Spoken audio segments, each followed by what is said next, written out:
Tener el placer de empezar con Julieta Di Corleto. Ella es doctora en Historia por la Universidad de San Andrés, trabaja en la Defensoría General de la Nación y es integrante de la doctrina penal feminista.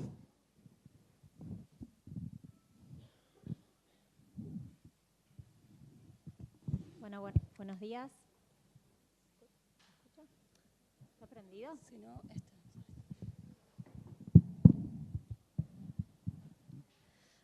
Buenos días, ¿cómo están? Muchísimas gracias a las organizaciones que convocaron este encuentro y en especial por tenerme en consideración para participar en este panel. Es un placer poder compartirlo con Luciana, con Francesca, con Indiana. Así que, bueno, en primer lugar expresar mi gratitud de tener esta oportunidad. La exposición que preparé para el encuentro de hoy tiene que ver con pensar, de alguna manera, el rol que deben tener otros actores dentro del proceso. En general, estamos muy acostumbradas a reflexionar sobre la respuesta que nos da la justicia y pocas veces hemos atendido qué es lo que hacen los operadores judiciales y en particular la defensa cuando toca atender a situaciones en las que las mujeres están involucradas como infractoras a la ley penal. Desde este lugar es más que pensar lo que la justicia nos da, la idea sería ver, bueno, qué es lo que nosotros tenemos que pedir, cómo lo tenemos que pedir y cuáles son las relecturas y los análisis que se alejan de lo tradicional que tenemos que procurar. La cuestión de las mujeres involucradas en delitos penales ya tiene en nuestra región viene de décadas de haber aparecido en la agenda pública. Y esto estuvo motivado, como todos saben, a partir de la política contra las drogas y cómo las mujeres quedaron entonces ahí expuestas a una mayor criminalización. En primer lugar, estos trabajos, los trabajos académicos y los trabajos de organizaciones se centraron en la atención a las mujeres que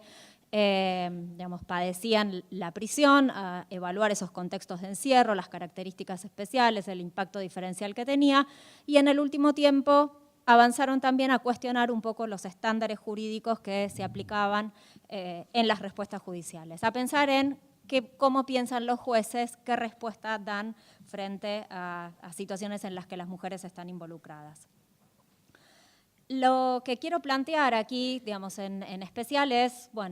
tener, o establecer algunos presupuestos para el trabajo, para la elaboración de una defensa penal sensible a las singularidades que presentan los casos de mujeres infractoras que tienen una trayectoria delictiva muy distinta a la que tienen los varones. Entonces, la atención a esas particularidades nos tiene que llevar a pensar cuál es el tipo de delito en el cual están involucradas, cuáles son las motivaciones y cuáles son, en este sentido, la especificidad que tiene que tener una atención jurídica diferente. Como ustedes saben, en general, la criminalidad ha sido asociada o es un fenómeno que ha sido justamente asociado a lo masculino y de eso fue en parte la razón por la cual las mujeres hemos quedado por fuera de la reflexión de las propias infracciones, ¿no? Es decir, hay un ejercicio por parte de quienes defienden de pensar en defensas de sujetos varones en el marco de los procesos penales. Es decir, si tuviéramos que pensar en las defensas públicas en las diferentes regiones, son instituciones cuyos operadores defienden en su gran mayoría a varones. ¿Y esto qué significa? Esto significa que en muchos de esos casos también defienden a varones en supuestos en los que han agredido o se investiga la agresión a una mujer. Mi intuición es que esta cultura organizacional y que esta dinámica e inercia de trabajo exige entonces que se piense con mayor profundidad cuando se va a atender el caso de una mujer imputada. Nosotros tenemos en ciertos instrumentos internacionales, por ejemplo, los principios y directrices de Naciones Unidas sobre el acceso a la asistencia jurídica y también en otros espacios la Recomendación General 33 sobre acceso a la justicia del año 2015, que ya han planteado la necesidad de que las defensas y que las miradas que tengan los defensores, las y los abogados y les abogades frente a los casos de atención a mujeres imputadas. En el ámbito de nuestro país, en Argentina,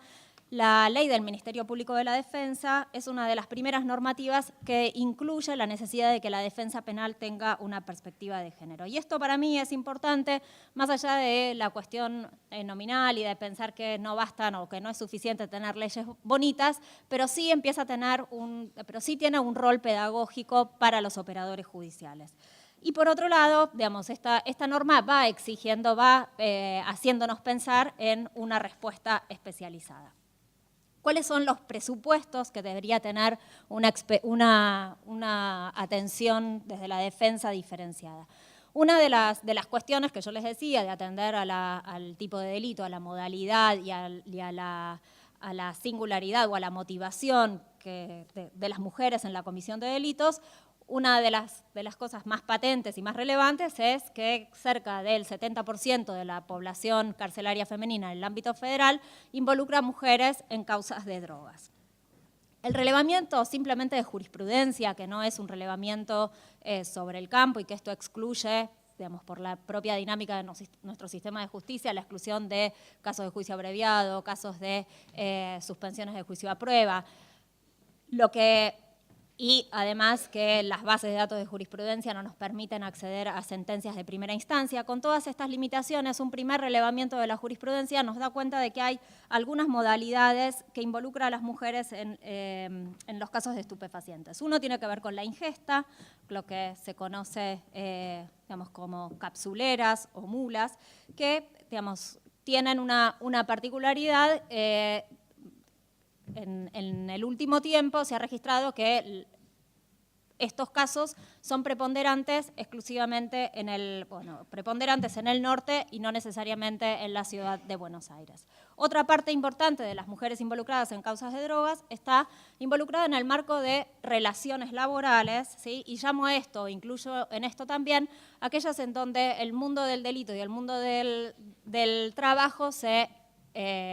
cruza, ¿sí? Donde podemos pensar en que no es tan tajante la división entre lo legal y lo ilegal y que hay ahí un espacio para reflexionar, un espacio poroso para que podamos tener una nueva lectura de la temática. En estos casos de relaciones de trabajo, lo que da la jurisprudencia, y en esto enmarco también la tenencia de estupefacientes con fines de comercialización, en algunos casos se observan situaciones de violencia y en otros se observan supuestos en donde no hay un involucramiento o un protagonismo de este tipo de relaciones. Finalmente, el otro conjunto de casos al cual hace referencia la jurisprudencia o que la jurisprudencia nos permite detectar es de aquellos donde existe una relación de pareja previa. Y este es el último grupo en el cual me gustaría centrarme. ¿Por qué me gustaría centrarme en este último grupo? Más allá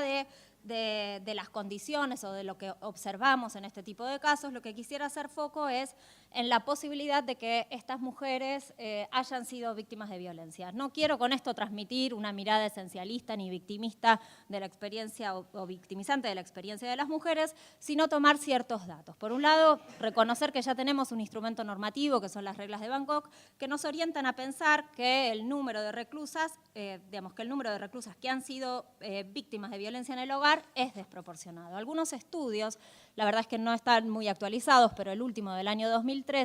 da cuenta de que en las cárceles de Argentina cerca del 40% de las mujeres ha padecido violencia en el ámbito intrafamiliar y cerca de un 15% ha padecido abusos sexuales. Con esto quiero plantear que básicamente uno de los puntos fundantes o de reflexión de quien va a ejercer una defensa de una mujer infractora es tener en cuenta la posibilidad, sin asumirla, sin pensar que es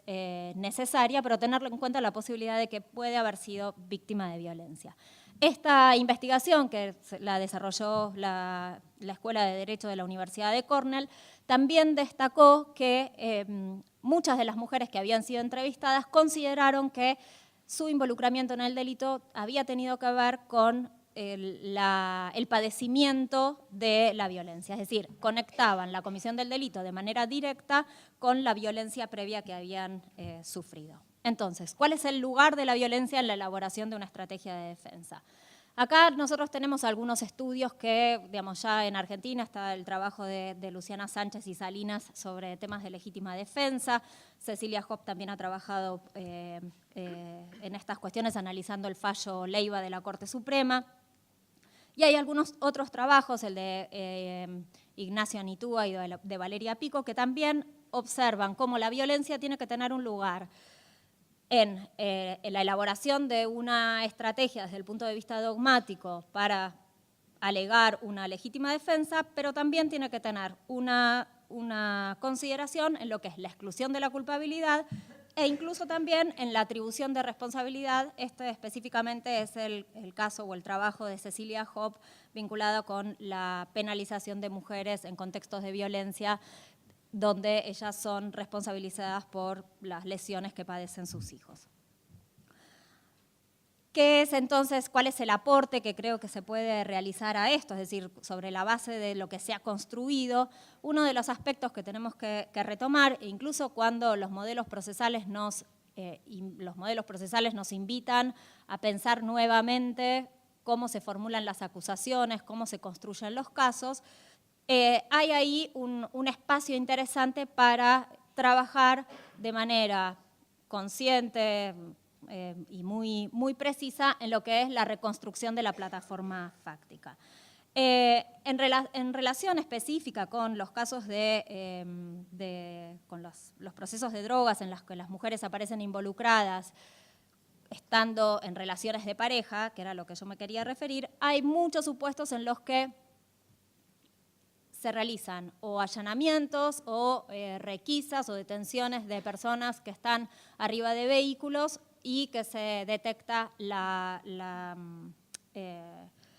los estupefacientes. Y acá el delito de tenencia, si tenemos que pensar en cómo este se construye, hay un elemento ahí para empezar a cuestionar. La doctrina sabemos que ha hecho como planteo sobre si la tenencia implica que tiene que tener una posibilidad de disposición directa o si la tenencia supone la posibilidad de acceso y cuál es entonces la relación que tiene que tener la persona con la cosa. Todos y todas estamos por ahí o tenemos una idea de la discusión en torno a la tenencia compartida en cuestiones de arma de guerra. Y algo similar se puede plantear en cuestiones de estupefacientes, pero el énfasis, creo yo, debería estar puesto en la posibilidad de que esa tenencia sea definida por el grado de poder y control que pueda tener una persona en relación con la cosa. Esto supone, digamos, por un lado, la exigencia para el Ministerio Público Fiscal y, digamos, en la construcción de una acusación que pueda explicar la medida en la que una mujer que convive con su pareja tiene poder y control sobre la sustancia que se encuentra o en un automóvil o en su domicilio.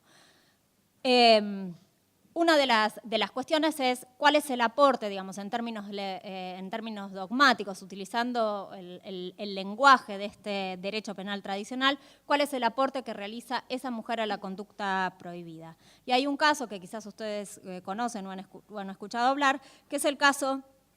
el caso que se conoce como la mujer que lava la ropa del secuestrado, ¿no? Digamos, ¿cuál es el aporte que realiza una mujer que convive en la casa con un secuestrador y que su tarea consiste en hacer las milanesas como las hace todos los días? Bueno, este aporte neutral, ¿cuál es? Digamos, ya habilita una participación. Lo mismo sucede en los casos de estupefacientes y demás está decir que cuando se registra una situación de violencia, la descripción fáctica debe incluir esta discusión y saltear la posibilidad o considerar la posibilidad de que no haya ni poder ni control sobre la droga por la existencia de esta situación de violencia. La situación de violencia también nos invita dentro de las categorías dogmáticas. Lo primero que hice fue cuestionar la tipicidad de la conducta. También nos invita a repensar el estado de necesidad justificante. Nosotros tenemos, esto está regulado en el artículo 34, inciso 3 del Código Penal. No quisiera extenderme demasiado en la reflexión sobre la norma. Creo que una de las cuestiones más conflictivas que exige una relectura feminista es el punto que hace referencia al grado de proximidad del peligro, del mal que se evita. Y en este tipo de conductas lo que tenemos como la situación de violencia no es una proximidad de un mal que va a venir, sino que es un mal que se desarrolla de manera constante. Y esto es algo que entonces se tiene que poder articular y se tiene que poder presentar cuando se realiza una denuncia, digamos, una defensa penal. La otra categoría, entonces, que debemos empezar también a cuestionar o a pensar a la luz de nuestros conocimientos sobre lo que representa la violencia contra las mujeres es el estado de necesidad justificante. Y con este punto quisiera hacer una digresión, porque no solamente el padecimiento de violencia habilita un planteo de estas características. De hecho, el aumento de la participación de las mujeres en los delitos de drogas muchas veces aparece condicionado por situaciones de extrema vulnerabilidad que hacen que ocupen ellas un lugar que es de nula relevancia dentro de la organización. Digamos, en esta discusión de mundo del trabajo, mundo del delito, estamos en dos mundos patriarcales en donde en los dos casos las mujeres ocupan lugares de muy poco poder de decisión, sino que además lo que sucede es que ellas son las que quedan más expuestas ante las fuerzas de seguridad. Una de las cuestiones entonces a pensar desde el punto de vista de la disculpa como categoría dogmática es la posibilidad de las mujeres de internalizar la ilegalidad. Es decir, que tengan un conocimiento respecto de la prohibición de esta conducta. El principio de culpabilidad se ha enunciado tradicionalmente como de que no hay pena sin reprochabilidad, y lo que presupone que para que haya capacidad de culpabilidad es indispensable la autodeterminación de la voluntad. Esto significa conocer y comprender la criminalidad del acto y también la posibilidad de que la persona pueda actuar conforme a dicha comprensión. Y acá, en este punto, las situaciones de violencia en estos supuestos deben ser lo suficientemente explicitadas para dialogar con estas categorías dogmáticas. En síntesis o en presíntesis, la sensibilidad de género y una defensa técnica ineficaz nos obliga a pensar en estos lineamientos neutrales, digamos, o tenemos ciertas categorías neutrales, pero que tenemos que darle un contenido distinto a aquello que se presenta, digamos, en la generalidad para todos los asistidos, en su mayoría varones. Los estándares internacionales sobre defensa técnica eficaz nos hablan, por un lado, de la lealtad en la defensa, la posibilidad de que el abogado o la abogada solamente represente los intereses del inculpado o de la inculpada, y por otro lado, como segunda cuestión, que esta defensa se garantice de manera eficaz y de manera competente, con un conocimiento sobre la materia, con un conocimiento sobre el derecho y sobre las otras disciplinas que entran en juego cuando se tiene que ejercer una defensa. En muchas posibilidades, la pregunta entonces, que quizás para este auditorio es sencilla, pero que para otros quizás no lo es tanto, es si es lo mismo defender a una mujer que a un varón. Una de las cuestiones fundamentales es, digamos, en este punto, o tratando de trazar algunas en la elaboración de una estrategia, cuáles son los espacios de mayor cuidado, uno tiene que hacer el comienzo de esta asistencia legal con la preparación de una entrevista personal profunda, donde se genera un marco de confianza y de exclusividad. Esto supone que claramente, pero que no necesariamente por ser claro sea lo que se realiza en la generalidad de los casos, supone atenciones no en conjunto, varones y mujeres en una misma entrevista, sino en espacios distintos. La atención de mujeres privadas de libertad o la atención de mujeres involucradas en hechos penales, lo que ya marca la diferencia es el tiempo que va a tener la abogada o el abogado en resolver o atender o responder cuestiones que no necesariamente hagan al proceso, sino que involucren la cuestiones vinculadas con la situación familiar de la mujer. Otro de los espacios o de las cuestiones a tener en cuenta es de qué manera esta asistencia legal trata de obtener información sobre la trayectoria vital de quien está involucrada. Una de las cuestiones que es sabida es la forma en la que se naturaliza la violencia, y esto supone cierto entrenamiento en la forma en la que se realizan los interrogatorios. Tienen que ser realizados sin utilizar un lenguaje jurídico que defina necesariamente, que hable de maltrato, sino que podamos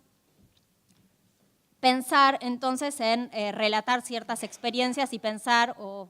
ayudar a la mujer a ver si estas se dan en su cotidianeidad. Este segundo punto nos lleva, a lo que ya adelanté, que tiene que ver con la identificación de posibles intereses contrapuestos en causas donde hay un varón y una mujer involucrados, y de esta manera poder identificar los intereses contrapuestos y la necesidad de que haya defensas separadas.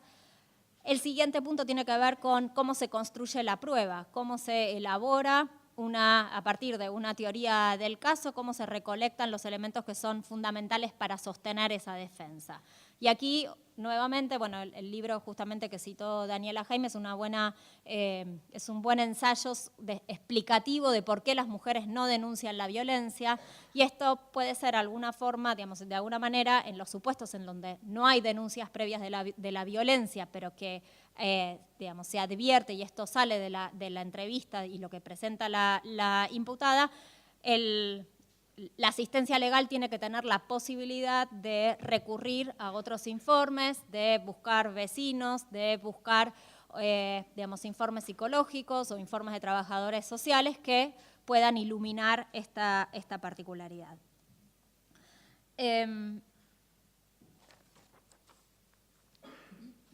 La pregunta, entonces, así,